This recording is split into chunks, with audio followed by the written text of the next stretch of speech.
एक समय की बात है। लिकॉक नाम के गांव में जॉर्ज नाम का एक किसान रहता था, जो अपने घर से दूर एक अमीर आदमी के खेत में काम करता था।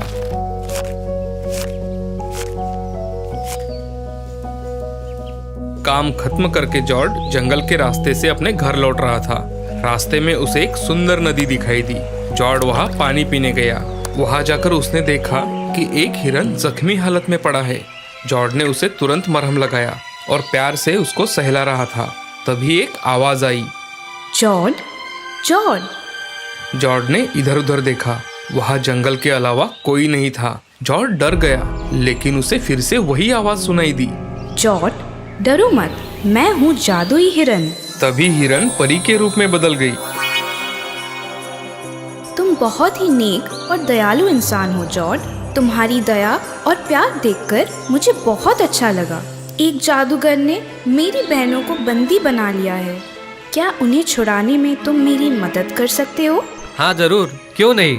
मुसीबत में ही तो इंसान इंसान की मदद करता है। बताओ मुझे क्या करना होगा।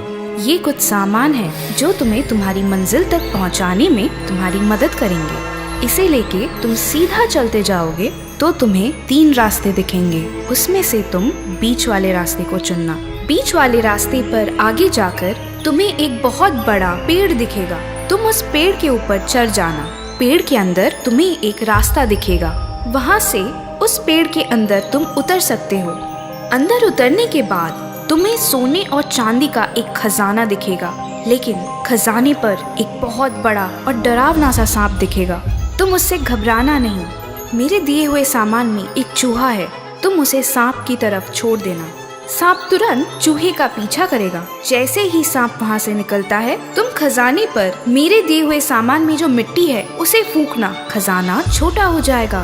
उसे तुम अपनी जेब में डाल के सामने वाली गुफा में चले जाना। वहाँ तुम्हें एक पुरानी पेटी मिलेगी। तुम उसे लेकर वापस यहीं आ जाना।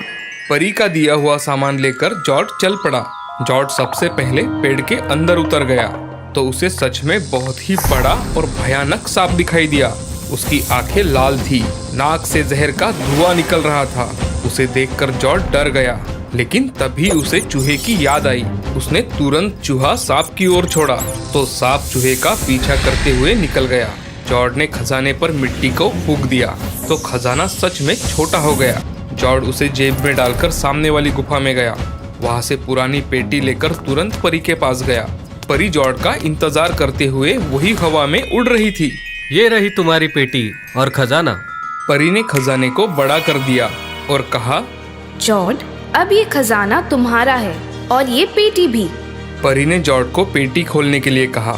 उसमें छोटे से 2 पत्थर थे।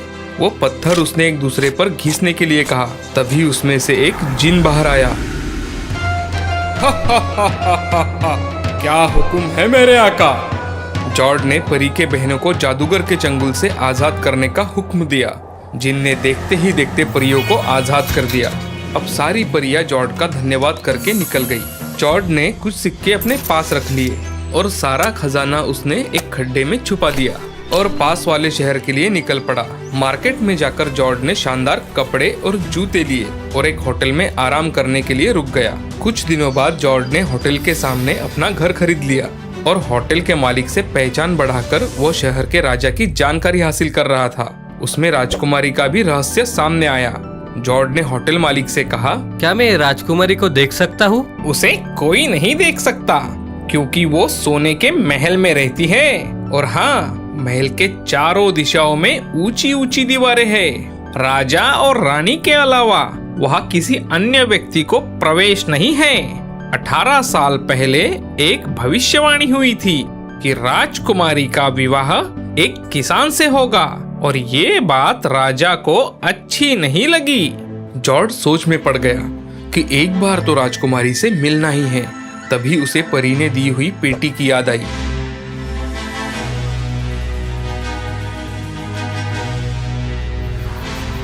रात होते ही उसने पेटी खोली।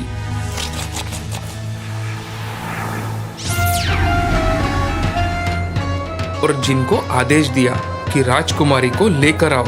उसी समय जिन वहां से उड़ता हुआ चला गया और थोड़ी ही देर में राजकुमारी को अपने पीठ पर बिठाकर लेकर आया। राजकुमारी सच में बहुत ही सुंदर थी।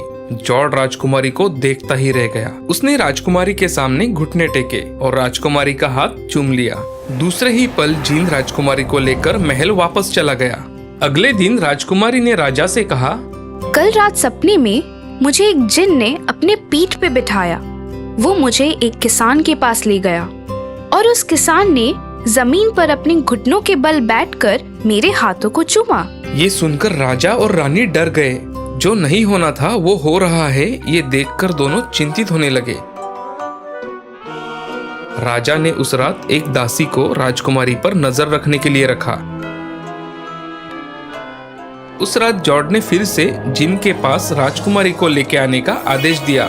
जिन राजकुमारी को अपने पीठ पर लेकर महल से निकला तो दासी ने उसे देखकर जिन का पीछा करना शुरू कर दिया। जिन घर में आया, इसीलिए दासी घर में नहीं जा सकी, लेकिन उसने उस घर के बाहर एक निशान बना दिया जिससे वो घर उसे पहचानने में मदद मिले। जिन को ये बात समझ आई, उसने शहर के सारे घरों पर वैसे ही निशान बना दिए जैसे दासी ने बनाए थे। जिन ने राजकुमारी को महल में छोड़ दिया। सुबह जल्दी राजा, रानी और दासी वहाँ गए जहाँ राजकुमारी रात को गई थी, लेकिन दासी घर पहचान नहीं पाई क्योंकि सारे घरों पर एक जैसे निशान थे। लेकिन रानी बहुत होशियार थी।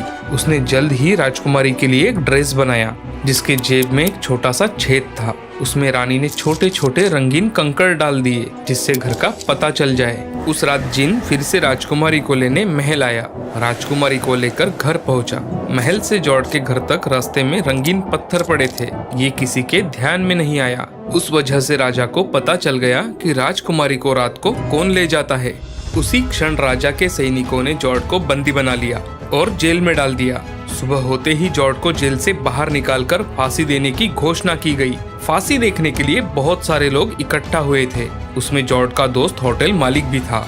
वो भीड़ से रास्ता निकालकर जॉर्ड के पास आया। तभी जॉर्ड ने उसे कहा, तुम जल्दी घर जाकर मेरी पेटी मेरे पास ला दो तो मैं तुम्हें ढेर सारे सोने के सिक्के दूंगा।